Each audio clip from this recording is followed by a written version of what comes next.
Hey, everybody. Welcome back to the Latched Mama podcast. Today is Monday. It's a rainy day here in Richmond, Virginia. But we are going to talk about something fun today. I always like it when we get to talk about birth as opposed to, postpartum, child rearing. It's fun when we get to actually talk about the exciting stuff that brings babies into this world. So today I am joined by Richmond's own Joy Kraynak, who is going to talk to us a little bit about hypnobirthing, which hopefully will educate you guys a little bit on the birth process, some things you can do to relax, and some things you all can learn about how to bring your babies into the world. So hope you enjoy it. You're listening to the Latched Mama podcast. I'm your host, Melissa Wirt, business owner and tired mom of 5. Join us each week as we talk about pregnancy, nursing, parenting, and all things motherhood.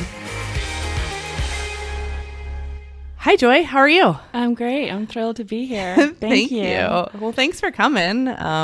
We were just talking about the fact that this is getting back in the motion of actually doing things in life after the pandemic and, testing the waters a little bit safely, of course. But yeah, thanks for leaving and coming out here. Well, talking about hypnobirthing is literally my favorite thing on earth to do. So I appreciate the opportunity to run my mouth about it. All right. Well, let's talk a little bit about, why don't you give me a little overview on kind of who you are and maybe how you found your way to hypnobirthing? Sure. So I became pregnant with my daughter. I was pretty young. I was 21 years old. But I was 21 going on 15, if you get my drift. Yeah. And I thought about my birth. And I decided that I would do the most obvious thing, the most logical thing, and I would get put to sleep and have a surgical birth. Seriously? That was my birth plan at the time. Hold on. Like when you were 20, did somebody listen to this birth plan and say this is... So my mother, So my mother said, that's a very bad plan and we're not going to do that. And so she took me to hypnobirthing. She signed me up. She paid for the class. She drove me. She stared at me while I attended the class. And she stared at me while I practiced my hypnobirthing techniques every single day. Wow. Okay. So was your mom natural birthy, herself, or? So no, she had seen a news broadcast about hypnobirthing on Dateline or 2020 or something, national TV show. So she was like, "You're going to do this," and I was like, "Eh." But it was easier to do it than argue with my mom. That is so crazy. That's I started so cool. doing it. Yeah. Okay, so you went straight from hey, I'm going to be knocked out. I'm not going to feel anything. It is what it is, to I'm going to bring my baby into this world and I'm going to be totally in control of the situation, I guess. I don't know. I need to learn about hypnobirthing before I completely talk out of place. But so you went from one extreme, it sounds like, to the other. So not really. So I attended hypnobirthing class because it was easier to do it than argue with my mother. Okay. I thought my teacher was... You can swear. Super weird. Okay. I thought my teacher was super weird. I thought my classmates were gullible and into wasting money and delusional. But I did it because it was easier than argue with my mother. Yep. And I never had any intention of an unmedicated birth. And I still remember being on my way to the hospital wondering, how crazy am I going to have to act before I can get my general anesthesia? And so my plan was to wait for it to get bad and ask for anesthesia because I was very uneducated, but I knew I didn't want the thing in my back either. Okay, so you didn't want an epidural. Right. You just wanted to be totally knocked out. I'd prefer the needle in my arm. And I showed up. I waited for it to get bad, and it never did. So I did have an unmedicated birth, even though that wasn't my original plan. And even then, I didn't really think anything was special about it. I just thought I was a gifted child or something. I don't know. So that's funny because that was kind of my experience with my first baby, was that I just waited and waited and waited for it to get like I saw on the movies and in TV shows. And I wanted to wait as long as I could before I went to the hospital. And I knew I would, at some point, I was going to scream and, push for as many hours as they tell you you're going to with your first baby. And I ended up having him in the backseat of the car. So it kind of seems like the same thing. You're awesome. Waiting and you're waiting and you're waiting for it to get worse. And, it doesn't. Did you use any of the tools you learned in class? Looking back, I believe that I did. Because like I said, I was practicing every single day. I never made a conscious decision like, oh, I'm going to use hypnobirthing or I'm going to do these techniques, but I believe that I was. I think I was, at that point, I was instinctively breathing and relaxing. Yeah. Because when you practice every day, your mind and your body come to expect you're going to do it every day. And Absolutely. So when you need it, just kind of comes up for you. That's a really, really cool story. I had no idea. That's really neat. So when did you decide that you wanted to share this with others? When did it become less hokey and more like, hey? So I had my baby using hypnobirthing techniques, and then I go to the doctor every year for my checkup. And my doctor's like, you're the lady that did hypnobirthing. I haven't seen anybody since you do it. I've never seen anything like it. It was so amazing. I thought people were going to start doing it. I think it's so great, blah, blah, blah. And every year I'm like, shut up, dude, you're weird. Come on. So this goes on for like 10 years. And finally, I left my doctor. I left the gynecologist one day after an appointment, and I went and I Googled hypnobirthing. That's cool. There's going to be a training class in Nashville, Tennessee, and my best friend had just moved to Nashville, Tennessee, so I kind of took that as a sign, like maybe I should go learn how to teach hypnobirthing.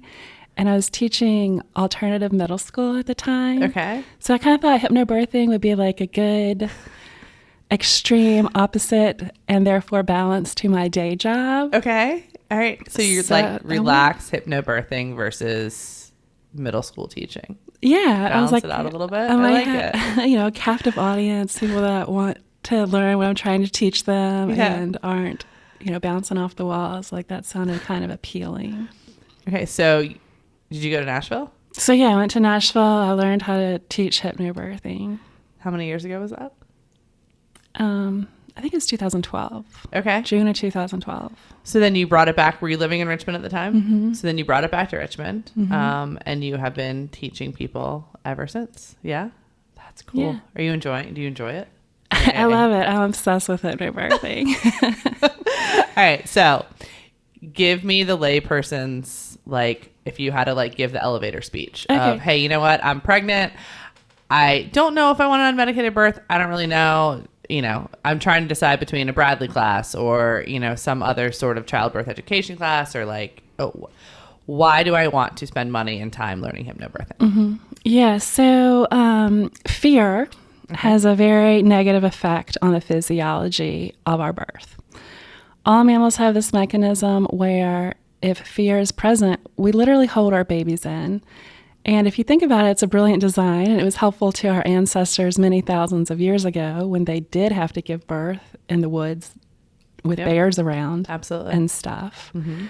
But it's not helpful to a human mammal today who's typically giving birth in a hospital and expected to kind of, produce a baby in some sort of timely manner. Yep. And not all, but a lot of the problems that come up in the birthing room are just a result of this mechanism where our body is like, no, it's not safe. It's not a safe thing to do. Absolutely. And even if your logical mind knows it is safe, it's happened millions of times. I've got the best care provider on the East Coast, birth without fear, rah, rah, rah. Your subconscious mind has not forgotten any scary stories that you've ever heard about birth since your own birth. And it comes up, and it has a negative effect on the physiology of your birth. And so hypnobirthing is the solution to that problem. That's really cool. Yeah. I mean, I think that I don't know. I mean, I think we've done such a bad job as a society, taking the fear out of birth. I mean, you are absolutely right. There are so many places, birth without fear, you could have a great care provider, but it's so hard, especially in those, 10 months you're pregnant, to avoid any thoughts or any stories. I know here at Latched Mama, we always have somebody, at least one person that's pregnant in the office. And, we'll get messages or we'll get emails from, customers that for whatever reason, either their birth didn't go the way they wanted or they had, some sort of tragic event. And it's like, you try and shield the pregnant person from those because that they can come up, whether it's, days before they give birth or while they're in labor. And if you guys didn't know, fear definitely, impacts your body's ability to relax and do what you need to do. So with that said, tell me a little bit about how the hypnobirthing class works. Is it multiple weeks and multiple days? Like how long does it take to really understand and know the process. Yeah, it's a 5-class series. Each class lasts 2.5 hours, and it is a comprehensive class. So we do what I call the conventional stuff as well. Okay. Discovering your birth preferences, communicating with your care provider, positions for birth, ways to approach Stages of labor. Yeah, Okay. stuff like that. Cool. So the basic function of it is to teach you how to stay relaxed during labor. Is that? Yeah, the two most significant aspects are you learn how to stay relaxed. So Okay. you learn all these relaxation techniques, and you're encouraged to practice them every single day, Okay. even for 5 minutes a day, but you try not to skip days. Okay. Because everybody will say, oh, like the best thing you can do is relax. But most people can't just show up to their birth and relax. But you can learn it. Do you tell your story? Yeah. Okay. I Good. do. All right, I good. do. So you learn how to stay truly relaxed. And then with hypnosis, you manage the fear of birth, both the known and the unknown fear of your birth, so that it does not have the harmful effects on the physiology of birth on your birthing day. What happens in those instances where interventions are necessary? Do you give tips and techniques on how to manage the fears? Because I assume you talk about interventions, and I assume you talk about how, they can cascade upon themselves and how one can lead to another. Like, how do you mitigate that idea with the fact that you still need to stay relaxed and accept the interventions that are, many times medically necessary or sometimes medically necessary? Yeah. And I do emphasize that, like, most people that come to hypnobirthing class are there because they're hell-bent on avoiding interventions. But we do emphasize that when interventions are properly used, then they can really enhance your birth experience. So I encourage people to be open to them if it comes up. And then we just describe like the standard decision-making process that a lot of people use, which is an acronym BRAIN. And we really emphasize the intuition aspect of it, because it's very important to understand benefits and risks, but it's also important to honor your intuition, which we refer to as your superpower in labor.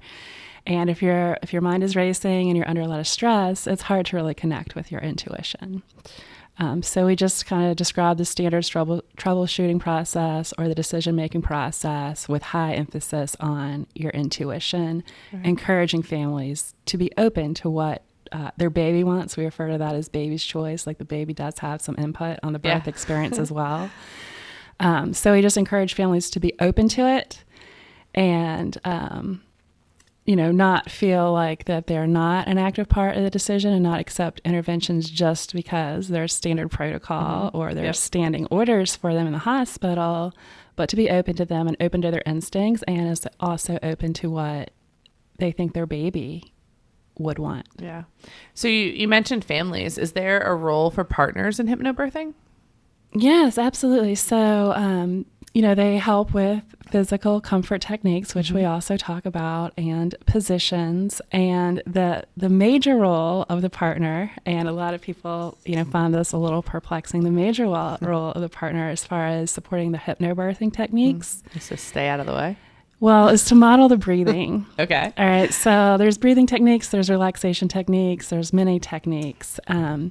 And we know that our subconscious mind does perceive how other people are breathing. And so if the partner is there, they're the closest person in the birthing person's life, and they're the closest person usually in proximity to the person giving birth. If they just model the breathing techniques, that is a very significant, massive amount of support to the person giving birth. And so they learn, like I said, what I call the conventional stuff,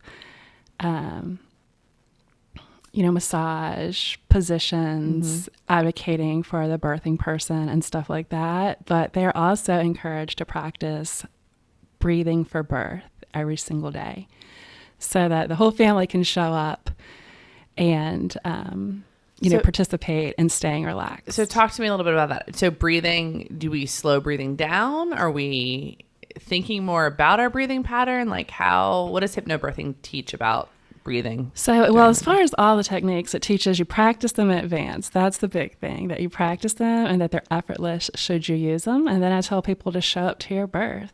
Yeah. And if you need them, cool. And if you don't, cool. And One thing that I do hear from a lot of families is, I didn't do anything you taught me. It just never came up. It was fine, and I didn't even have to do anything. But they were actually doing it the whole time? Maybe they were, or maybe it's not as necessary when there's truly an absence of fear at the birth. Or, maybe it's just so second nature that they didn't make a logical decision to do the techniques, but they did come up when they were needed. Do you see, like as you go through the 5 class series and stuff, do you see people sometimes change care providers or set their birth up in a way that eliminates more fear? Does that make sense? Like, do you see people changing maybe decisions that they had made prior to beginning the class and stuff? Occasionally that does happen. Occasionally people will decide that a different birth facility is better, or a different care provider is more likely to support their preferences and encourage the outcome and the experience that they're hoping for. I would say that happens occasionally. Yeah. So what would you tell people who, let's say somebody's listening today and either they're on their first child, or they are pregnant with their second or third, or they just want a different birth experience? What would you tell them, like kind of outside of hypnobirthing, just being around pregnant people and seeing birth outcomes and stuff, maybe the top 3 things that they should focus on, going into? I think the first thing, the most significant thing, is that the conventional wisdom around birth in our culture is absolutely bogus, and just so know that. And trust your body. Your body has a natural set of instructions, so a lot of people go into the birth thinking like they need to do something. I actually don't need to do anything. Rather, you need to keep your head out of the way. So it's a very well-designed process. Your body has a natural set of instructions. You really just show up. Absolutely. And the birth will happen. Yep. What, and I think that that's such a profound thing to say, because I feel like if you really, really and dig deep into all the different types of birthing, like all the different CB classes or all the different, techniques that either doulas or instructors can arm you with, it just literally comes down to the fact that stay relaxed and trust your body. Like, choose a good care provider, put yourself in a great situation, and then trust your body. Like, ultimately, I feel like that's what we're all saying, correct? Yes. I mean, that's the best strategy. Hey, everybody. Melissa here. Sorry to interrupt the podcast. The weather is changing and it is getting colder out. And I'm here to tell you that you do not have to get cold when you breastfeed. There are so many amazing solutions. I started this brand as a nursing mom myself because I didn't want to get cold at the park when I was breastfeeding my kids. So go on to latchedmama.com, check out our long sleeve shirts, our hoodies, our sweaters, and definitely stay warm while you breastfeed this fall and winter. So do you also use hypnosis in hypnobirthing? I guess that probably makes sense, huh? Yes. Part of the class is hypnotic sessions. And I will also tell you that just like most of the conventional wisdom around birth in our culture is bogus and it messes it up, the same is true with hypnosis. Most of the conventional wisdom around hypnosis is also bogus. So when most people hear of hypnosis, 9 out of 10 times, it is not what you think it is. So it's not like a moving like watch going back and forth, and then people go into this like crazy trance and right, exactly. So all hypnosis is self-hypnosis, and like when a lot of people think of a stage show when they think about hypnosis, and I would say that is real. But when you see a stage show, the people that participate are very carefully chosen. So like the practitioner will give some subtle cues and they'll watch how people respond to those subtle cues. And they'll purposely pick people to participate who love to follow instructions. Okay. Or they like get all the volunteers to come up out of the audience and they give subtle cues and they send people away and they're left with a small group. So they know. Small group that's consciously following directions or subconsciously following? A small group of people that they have determined really take following instructions seriously. So now you've got a group of people and you're hypnotizing them, and you know that if you ask them to do something a little silly, that they would prefer to do that over not follow instructions. Okay. So it's real, but it's not like an accurate portrayal of what we do in class or what therapeutic hypnosis is. Okay. So what it is your brainwaves slow down a little bit. This happens anytime you relax. All right. So if you're ever driving and you like forget where you are, or you pull up and you're like, man, that was fast, that's because of hypnosis. Okay. You have to pass through hypnosis every time you fall asleep. To go from awake to asleep, you have to pass through hypnosis. So all it is your brainwaves slow down. Okay. And when your brainwaves slow down, your subconscious mind is more open to suggestion. Okay. But it's really funny that I'm getting this like really nervous laugh right now, because I feel like you're going quickly into like the losing control. Like I start to freak out when I'm like, hold on. There's this stage between awake and asleep where like somebody can tell me what to do. Like, no, like it's just really funny to me. Like it's very, I don't know. It's funny. So if you're nervous about it, don't no, listen I'm not nervous about it.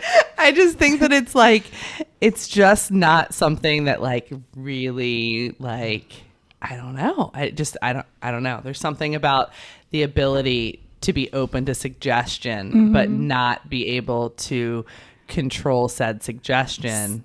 You can control it though. Okay. So even though your subconscious is more open to suggestion, both your logical mind or your conscious mind and your subconscious mind always act as a gatekeeper. So nobody can ever get you in hypnosis and get you to do something like divulge secrets or things that contradict your morals or values. I would say, if you listen to the television with commercials as you fall asleep, you might unknowingly let yourself be talked into buying no stick pans or something that you wouldn't have otherwise been talked into. Is that why those are on at late at night and stuff, I wonder? Like why there's so many infomercials in the middle of the night? It costs more money to buy commercial airtime during the hours when they think people will be falling asleep because they work better at that time. But it's not going to make drastic changes to your personality or get you to do things that you seriously don't want to do. So all hypnosis is self-hypnosis. There really is no risk to hypnosis when it's done properly. And it's not the mind control scenario that so many people think it is. So how do you use it in class? Like, how does it work with birth? Yeah, so it's used for two reasons. One is to manage the fear of birth. So we do hypnosis for fear release. Okay. And that helps because your birth will unfold more smoothly. How does that work? In the absence of fear. The hypnotic session, there's several hypnotic sessions that we do. So basically, you might sit down and look through the book of your life and your thoughts, and the what? The book of your life and your thoughts in hypnosis. It's a concept. It's a concept that we use in hypnosis. I'm totally not making fun. It's just it's a very interesting idea. Okay. Yeah, I'm trying to set up the session or the hypnotic session for you to get an idea. So how we do it? Well, let me start. Let me go back. First thing you do for fear release is you list all your fears. Okay. All right, so you make a list. That totally makes sense. Could be 3 things, could be 50 things, doesn't matter. You list all your fears. Okay. And then you rate all your fears. All right, so 1 is like, this is superficial, but I don't like the idea of it. Okay. And then 5 is bad, super bad. Okay. So you do that separately, and then you come together with, and that's fear release. Writing it down. Got it. Yep. Unloads it, right? And then you come together with your partner and you each discuss each of the things that's on each of y'all's list. Perfect. And that's fear release. Talking to your partner helps with fear release. It helps your partner support you when they know what your concerns are. And then a lot of times your partner has practical ideas that can help ease your mind too. And so then the third step is in class, we do this fear release session. Okay. And it's very long and detailed, but the meat of it is you sit down and you look at the book of your life and your thoughts. Okay, hold on. Is this like a book, or is this like in your mind? You see it in hypnosis. Or I ask you to imagine it in hypnosis. Got it. Okay, imagine it. Okay, yeah. I got it. Okay. And your book, your book of what? The book of your life and your thoughts. The book of your life and your thoughts. So you think back on your life and you're current thoughts. Okay. So you're asked to flip through the book in Hypnosis. But it's not a real book. It's in your mind. It's real. It's not. It's not a physical book, but it's real. Okay. All right. I'm sorry. Okay. It's real. It's real, but it's not an actual physical, like, no, I don't hardback. hand you like a big fat book. I kind of thought that there was like an arts and crafts project at the beginning, like where you like, you know, like that first day of kindergarten where it's like all about me. Okay. But it is all about you, but it's just in your brain. Right. Okay. Okay. Got it. All right. So you're in Hypnosis. You're flipping through the book of your life and your thoughts, and you find pages. I love you. Okay. You find pages that show images that depict fear or concerns around birthing or parenting. Okay. In the book of your life, your thoughts. And then you take a good look at it. You see it for what it is. You take all the color out of the image. You watch it fade and disappear into the page. You rip the page out of the book of your life and your thoughts. You crumple it up. You set it aside. We go on like this for a few minutes.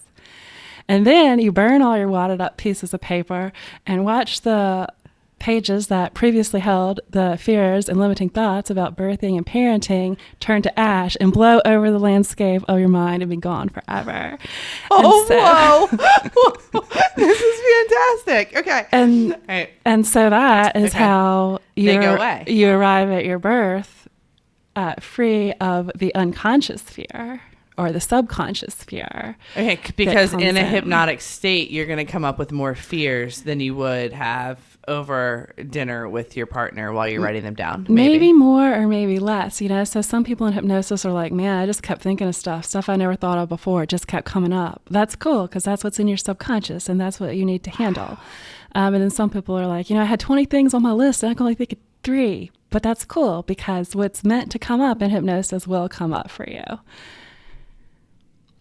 Okay. So how do you slow the brain down? Like, how does that can you give me like an overview? Like, did you have to learn how to do this? Yeah. So like there's dozens of techniques. In class, we just use relaxation prompts, you know, so I go on and on about how the muscles in your eyes feel heavy and you're free of any need to do anything and the relaxation just down your body. So in Hypnobirthing, we just use relaxation prompting to initiate the hypnosis. Does it work for everybody? Yes. Okay. So when people say that they cannot be hypnotized, they say that because they're expecting like something remarkable to happen. Okay. All right. But a lot of times it really is just as simple as closing your eyes and relaxing and listening.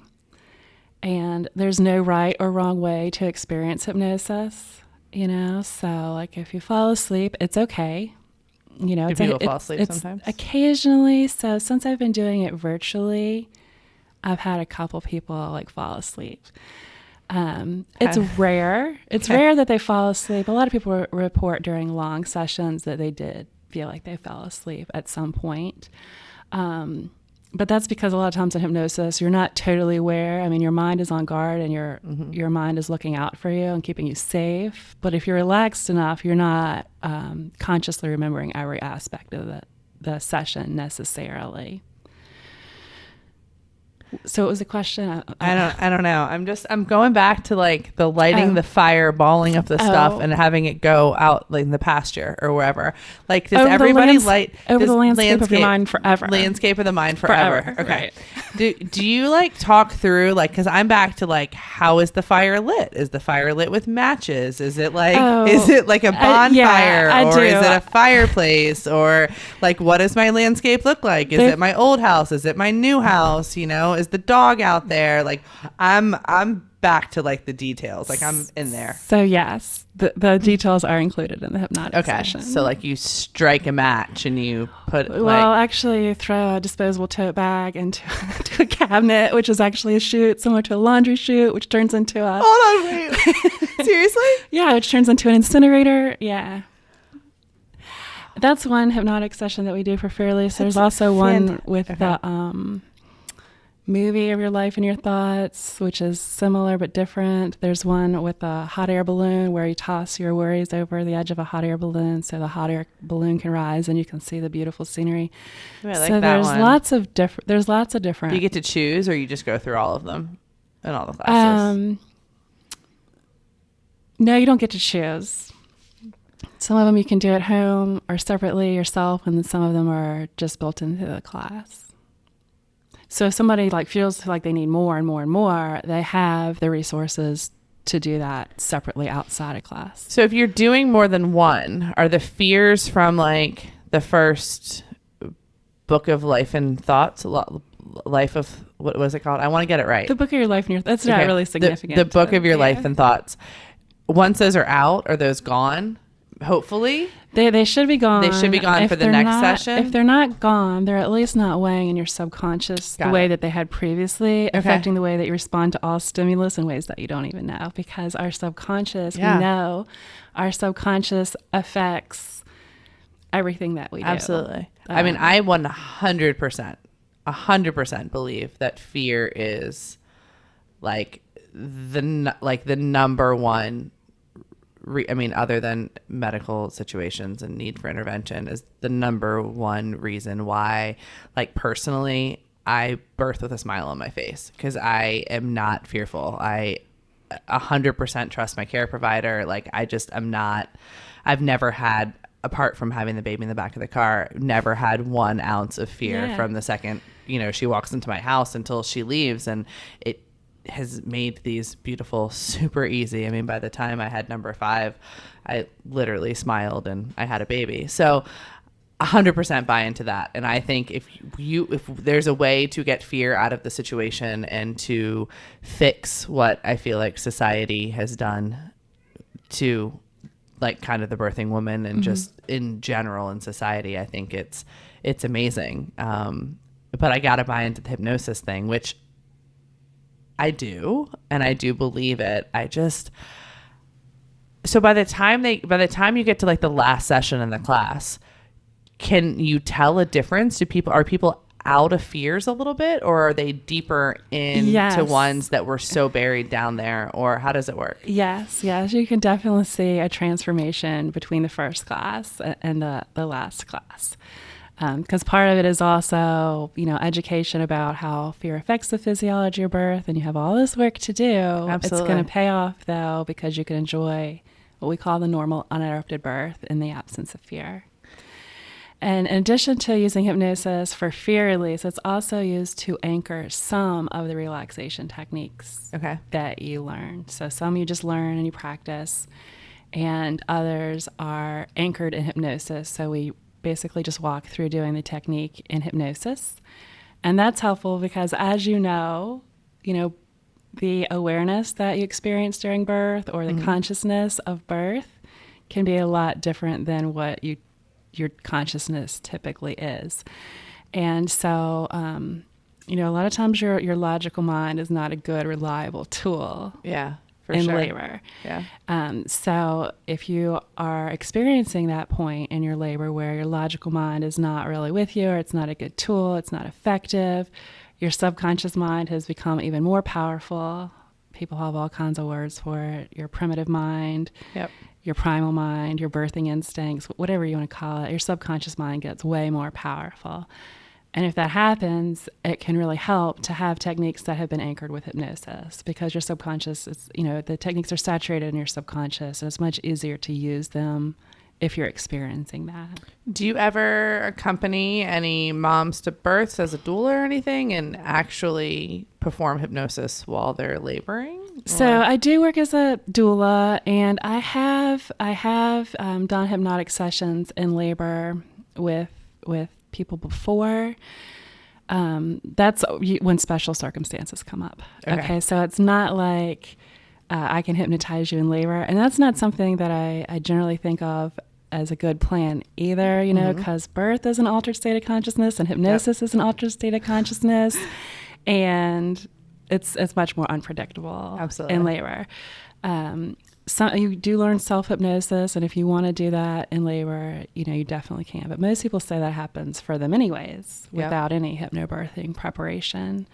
So it's really in advance that you practice the techniques and you get really confident with the techniques, and they'll just be there for you when you're in labor. And it doesn't really help to have, in my opinion, it doesn't really matter if your doula is familiar with hypnobirthing or not, because the things that a doula would do or your support people would do are very simple things, like put a hand on your shoulder or say a couple phrases. They're not things that require special skills or understanding of how hypnobirthing works. Absolutely. You're the one that has to get your baby out, for sure. Right. And so when someone does the class and prepares with hypnobirthing, it's their responsibility to try all the techniques, figure out which techniques they want to use and bring with them to their birth, and then decide if they want to be prompted by their support people, and if so, just communicate to their support people how to do it.